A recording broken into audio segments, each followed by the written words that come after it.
Thank you for that introduction, and it is quite amazing to sit here and look out at this incredible crowd, twice the size of our normal Ambassador Seder. So thank you all for being here tonight. Ambassador, thank you for returning to the AJC Ambassador Seder.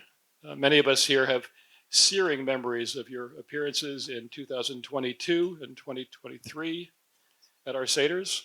Then and now, the cause of a new microphone. Then and now, the cause of Ukraine as of a Ukraine whole and free and at peace was, and it still is, our cause.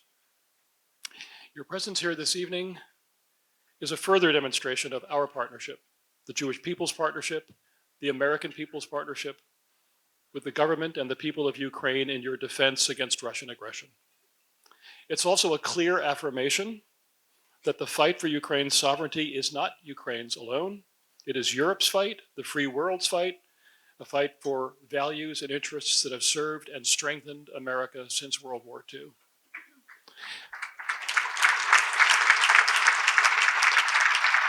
And tonight, of course, is as is always the case in a Passover Seder, our themes are liberation and freedom and unity and faith. We heard that in the words of my distinguished friend, Eliyav Benjamin, and from Bruce, and we'll hear more in the course of this evening's program. So allow me to begin our discussion, Ambassador, by asking you to relate those themes of liberation and freedom and unity and faith. Relate those themes to your country's struggle these last 3+ years. Actually, your country's struggle for over a decade since the Russian takeover of Crimea and incursions in the eastern Donbass in early 2014. How fitting is it to place Ukraine's battle for its territorial integrity in the Passover context? Thank you, Jason, and it's a big honor for me to be here, and I know I can say the same from all ambassadors and all diplomats who are in the room. It's a very special evening for all of us, and it's an honor and pleasure to be here. Now, to be here on Seder is a very Ukrainian thing to do too, because on the one hand, you know, Passover is an important holiday in Ukraine, and as you know, in Ukraine, the Jewish part of Ukraine is such an inseparable part of who we are, that these traditions joined during the centuries. When you talk about this recent 3 years of war, and it has been, as we all know, unprovoked, brutal aggression, and we still stay the course and we still defend our homes and loved ones. And it's almost 11 years of the war after Russia attacked us the first time, but it's not the first time when Russia attacks us. And we all know about all the previous attacks in the past and years and centuries of occupation. So in fact, you know, this is our Passover, and this is our fight for freedom, first and foremost. It's of course about homes, it's of course about land, but it's about freedom. And when we talk about this horrible experience, but also courageous fight, the theme and the message of Passover is actually what comes to mind not only during the Passover, because it is about horrible sacrifices and suffering, but also joy, because we know we will be free at the end. And because we know we are free. Every time we free, you know, we liberated 50% of what Russians took at the first months of 2022, and we shouldn't forget about it. We liberated the Black Sea. It's difficult. It's a very difficult fight against a horrible enemy. But also it's a message of unity. We did it because everyone in Ukraine is united, but it's also because we are united with the people here, and we would not be able to do it without America, our strategic friend. And you know, let me use this opportunity to say a big thank you to all of you, to America, to Jewish community, and to AJC in particular. Your help, support, assistance, and very strong voice in support of what is right has been irreplaceable during this difficult 3 years. So it is for us very much this very relevant theme of the Passover, and it's also the reason why we have to stay the course, because there is not a world in which we want to live where we are not free, and where people who decided to attack us and do all these horrible atrocities and kidnap and steal Ukrainian children and keep so many civilians and our also defenders in illegal captivity, torturing and every day. That's not the world in which we all want to live. So that's why it's of course about us, but it's much bigger than us. Let's stay on. Thank you. Really continuing on the theme of unity, the unity of the Ukrainian people. Tell me about the morale, the resilience of the Ukrainian people as this war drags on, as military and civilian casualties continue to mount, civilian infrastructure, apartment buildings, energy facilities, range of other targets continue to be destroyed by Russian missiles and drones, and as continued U.S. support appears to be softening, or at least is facing some new challenges. How are the Ukrainian people holding up against this constant threat? How resilient is Ukraine against the aggression that it faces? On the first day when the first missiles hit Kiev and other places, and when Russians crossed the border from literally north, east, and south, when our president Zelensky took out his phone and recorded the first message saying, you know, I'm here, Prime Minister is here, everyone is here, our defenders are here, the people of Ukraine are here. It has been difficult times, it has been joyful times, it has been easier times and more, struggles, but people in Ukraine remain united around the fact that this is our land, this is our homes. We did not provoke this aggression, we did not do anything to start this war, but we will not give up and we will not surrender. Thank you. We, of course, will be very constructive. And we have been constructive, as you remember, in 2014 and 15. And we signed Minsk Accords, and we conducted 200 rounds of negotiations with Russians. And we signed 20 peace deals with Russians, all of which, unfortunately, they broke.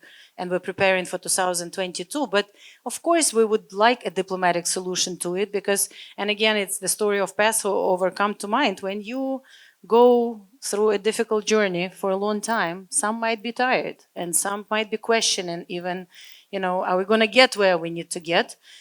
But even those people, when they think and they say, no, it's, this is about us, this is about our kids, this is about our future. And, some days like, we are in mourning now because of this horrific attack on Kryvyi Rih. I mean, it's like attacks are every day. Every day today, Kyiv is under attack again. Yesterday it was another city. But that attack on the children's playground in the broad daylight, killing 20 people, including 9 children.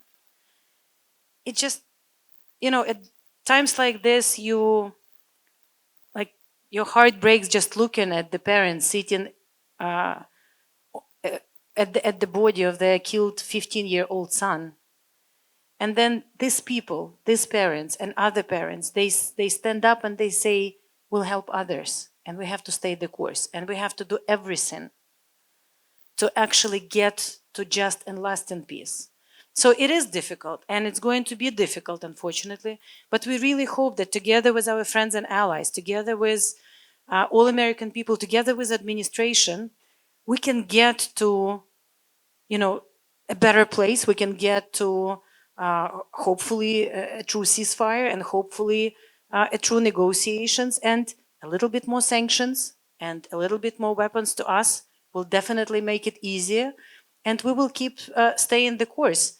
And it's American people who are supporting us, but we have so many European ambassadors in the room, and I cannot even overstate how much each individual European Union country, but also the European Union as an entity, not only embraced us as a future member of the European Union, but also increased all the support, from budget support to humanitarian support to energy support, and also how much we do now to produce together the so much needed defensive weapons that will defend us, will defend Europe, will defend everyone who believe in the same values. So it's, a silver lining in a very horrible situation, but we didn't choose this war.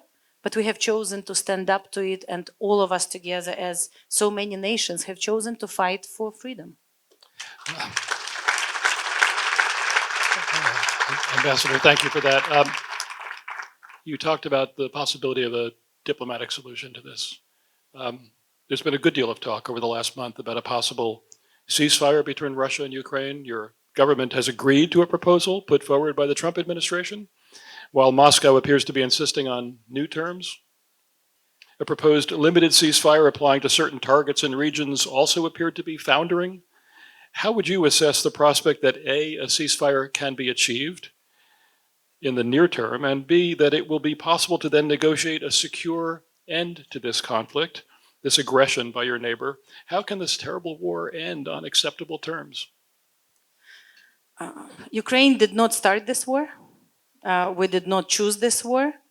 And yet, nobody wants peace more than us. And we have always been committed to peace. And we have always been committed to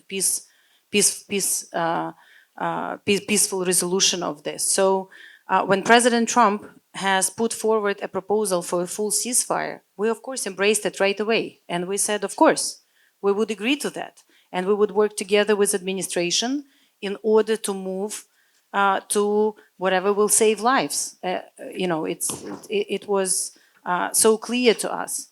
And we all pray for President Trump to be successful in his in bringing Russians to where they also would choose peace and would want peace. Well, unfortunately, after we agreed to the full ceasefire, Russians did not. And when they have started discussing different types of partial ceasefires, we would agree to those too. I mean, we did not hit Russian energy objects after that was discussed. Well, unfortunately, during the past week, we have seen them attacking our energy infrastructure too. We suggested not to hit the civilians, which we never did, frankly, and it's very easy to check. But Russians keep attacking and even did this horrible crime in Kryvyi Rih. So look, it's very hard to say how this will end. We would like it to end as soon as possible. We will not be the problem in that solution because we have never been a problem to start with. It wasn't Ukraine. You can even look at the map to understand why it wasn't Ukraine that started that war. I mean, it's pretty obvious. All we ever wanted to live peacefully within our internationally recognized borders and do what we like to do more, the most, raise children, grow food, enjoy creating something. And again, Ukraine can be a solution to so many global problems. That's why we're also continue discussing with European partners, with UK, with Japan, and of course with the United States. I mean, this is my KPI as an ambassador, our economic cooperation. Yeah. We could be a solution to so many energy problems. We are innovators, and in defense tech, we are now leading in so many areas and working together with our Israeli partners on that. We could be very useful in food security. Even during the war, Ukraine continues to feed more than 400 million people globally. That's what we like to do. So again, I don't know where we will be and how soon the peace can be there.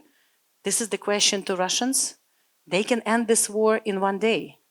Stop the war, leave, end of war. And then we can focus on justice, rebuilding, and everything else. So finally, Ambassador, when we leave the hall this evening, what messages would you like us to carry forward from this conversation? What messages for our government, for the governments of the many countries that are gathered here this evening, the messages that you would want to send to the American people from tonight's conversation? I think the message of now is to stay the course. Something that our military people say, regardless of whether, it's a difficult conditions, easier conditions, they have enough weapons, they don't, it's good weather or bad weather, you have to stay the course. We know what we are fighting for is right. And my only ask for all of our friends and allies would be not to be indifferent. Stay this course with us and continue the support. As Elie Wiesel, who we all love and praise for everything he has done He used to say that he loves Passover because for him it's a cry against indifference and it's the cry for compassion. And I think if you're not indifferent, if you really take a look at what's going on, you clearly see what is the right course of action. So right now, I just want all of us to be kinder to each other, to support each other, to always keep in our prayers and thoughts everyone who is in captivity in Ukraine and in all the Israel people of Israel who are still in captivity. We have to fight for all of them. And we just have to stay together as one big family of those who believe in freedom and democracy. So, continue to stay with us, continue to be with us. And thank you. Ambassador, I think you know this already. AJC will never be indifferent. We are committed. We are in solidarity with Ukraine, with the people and the government of Ukraine. Please convey to President Zelensky our appreciation for your service in this most challenging time and the American Jewish Committee's solidarity with him and with you and with the people of Ukraine. Slava Ukraini. Героям слава.